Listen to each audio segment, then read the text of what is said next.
आदरणीय मेरे प्रिय दोस्तों और भक्तों, एक बार फिर श्री मार्कंडेय पुराण से आपको दिष्टपुत्र नाभाग का चरित्र सुनाने वाला हूँ। दोस्तों, यह वृतांत सूक्ष्म वृतांत है, लगभग 10 मिनट का होने वाला है।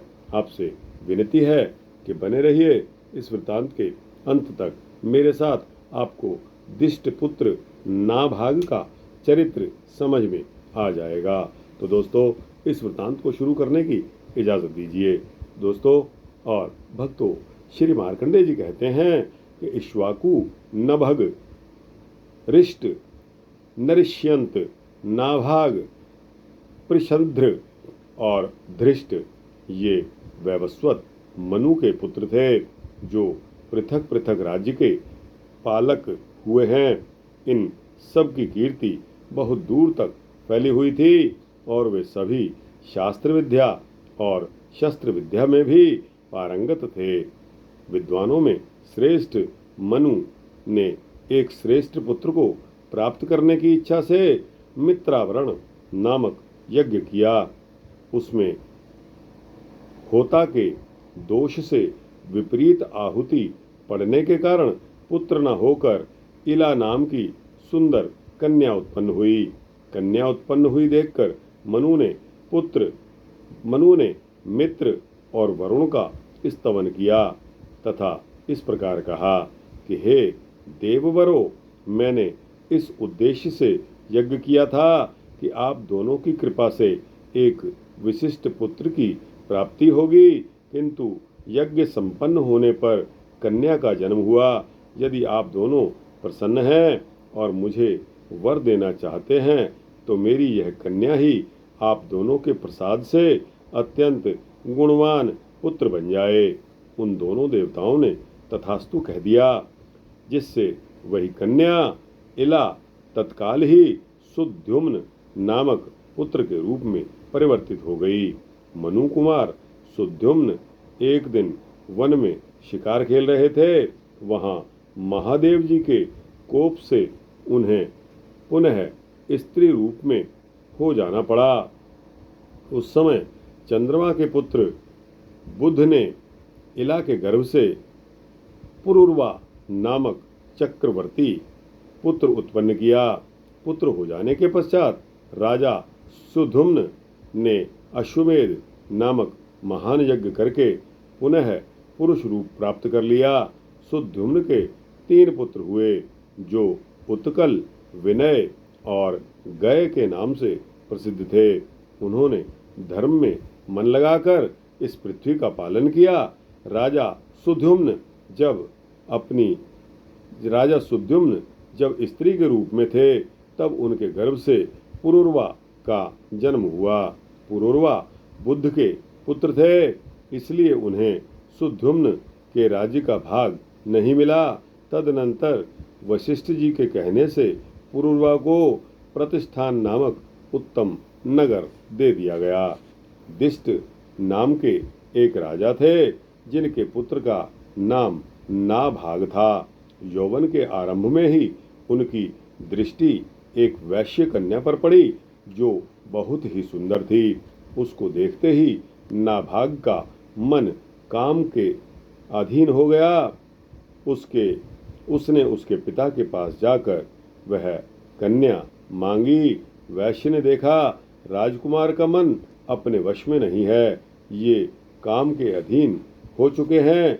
तब उसने हाथ जोड़कर उनसे कहा कि हे राजकुमार, आप राजपुत्र हैं और हम लोग कर देने वाले भृत्य।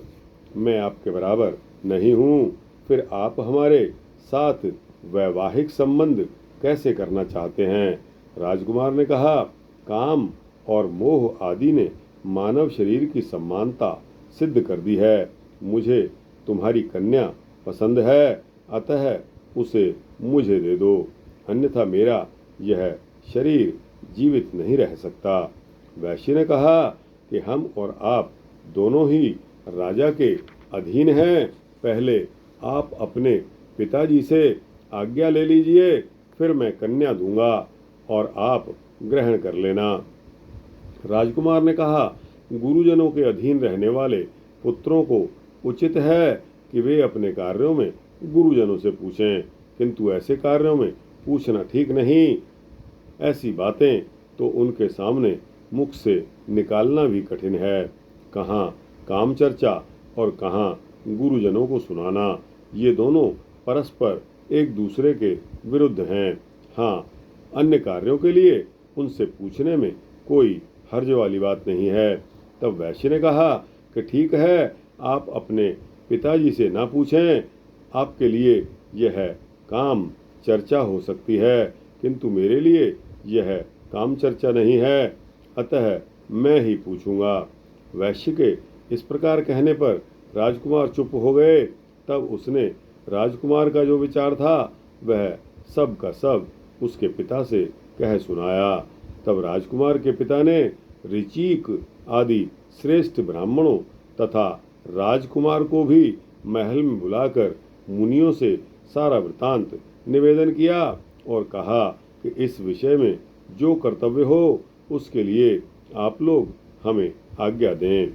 तब ऋषि ने कहा कि हे राजकुमार, पहले तुम्हारा विवाह किसी मूर्धाभिषिक्त राजा की कन्या से होना चाहिए, उसके बाद यह वैश्य कन्या भी तुम्हारी स्त्री बन सकती है। ऐसा करने से दोष नहीं होगा, अन्यथा पहले ही वैश्य कन्या का अपहरण करने पर तुम्हारी उत्कृष्ट जाति चली जाएगी। मार्कंडेय जी कहते हैं कि ऐसा सुनकर नाभाग ने उन महात्माओं के वचन की अवहेलना कर दी और घर से निकलकर तलवार हाथ में लेकर बोला कि मैं राक्षसी विवाह पद्धति के अनुसार इस वैश्य कन्या का अपहरण किया, जिसकी सामर्थ्य हो वह इसे मेरे हाथ से छुड़ा ले। वैश्य ने उस कन्या को राजकुमार के चंगुल में पड़ी हुई देखकर त्राहि त्राहि करते हुए राजा की शरण ली। तब राजकुमार के पिता ने कुपित होकर बहुत बड़ी सेना को आज्ञा दी। दुष्ट नाभाग धर्म को कलंकित कर रहा है, अतः उसे मार डालो। राजा की आज्ञा पाकर सेना ने राजकुमार के साथ युद्ध प्रारंभ कर दिया। नाभाग अस्त्रों का ज्ञाता था, उसने अपने अस्त्र शस्त्रों से अधिकांश सैनिकों को मार गिराया। राजकुमार के द्वारा सेना के मारे जाने का समाचार सुनकर राजा अपने सैनिकों को साथ लेकर स्वयं ही युद्ध के लिए आ गया। फिर तो उनका पुत्र के साथ संग्राम छिड़ गया, तो अस्त्र शस्त्रों के प्रयोग में राजकुमार की अपेक्षा उसके पिता ही बढ़े चढ़े सिद्ध हुए। इसी समय सहसा आकाश से परिव्राट मुनि उतर पड़े और राजा से बोले कि हे महाभाग, अपने पुत्र के साथ युद्ध बंद कर दीजिए, वह अपने धर्म से भ्रष्ट हो चुका है। पुरुष अपने वर्ण की कन्या के साथ विवाह ना करके जिस हीन जाति की कन्या का पाणी ग्रहण करता है, उसी के वर्ण का वह भी हो जाता है। अतः आपका यह मंदबुद्धि पुत्र अब वैश्य हो गया है, इसका क्षत्रिय के साथ युद्ध करने का अधिकार खत्म हो गया है, समाप्त हो गया है, इसलिए अब आप युद्ध से निवृत्त हो जाइए। तब राजा ने अपने पुत्र के साथ युद्ध बंद कर दिया। राजकुमार ने वैश्य कन्या के साथ विवाह कर लिया। वैश्यत्व को प्राप्त होने पर उसने राजा के पास जाकर पूछा, हे भूपाल, अब जो मेरा कर्तव्य हो उसके लिए आज्ञा दीजिए। राजा ने कहा, बाभ्रव्य आदि तपस्वी धार्मिक न्याय के लिए नियुक्त हैं, वे तुम्हारे लिए जो कर्म धर्मानुकूल बताएं उसी का अनुष्ठान करो। तब राजसभा में रहने वाले बाभ्रव्य आदि मुनियों ने नाभाग के लिए पशुपालन, कृषि तथा वाणिज्य यह उत्तम धर्म बतलाया। राजा की आज्ञा के अनुसार उसने भी वैसा ही किया। नाभाग के उस वैश्य कन्या से एक पुत्र हुआ जिसका नाम भनंदन था। भनंदन। तो दोस्तों, यह नाभाग का यह वृत्तांत यहाँ समाप्त होता है। आपको कैसा लगा? दिष्ट पुत्र नाभाग का चरित्र भी आपको पता लग गया होगा। दोस्तों, वृत्तांत अच्छा लगा हो तो इसको लाइक और शेयर करते हुए अपने दोस्तों, भक्तों, मित्रों, जिज्ञासुओं तक पहुंचाना। अपनी राय कमेंट सेक्शन में अवश्य देना और इस चैनल को सब्सक्राइब कर देंगे तो आपको इसी तरह के सूक्ष्म भक्ति वृत्तांत मिलते रहेंगे। जय श्री सीतारामचंद्र भगवान की जय।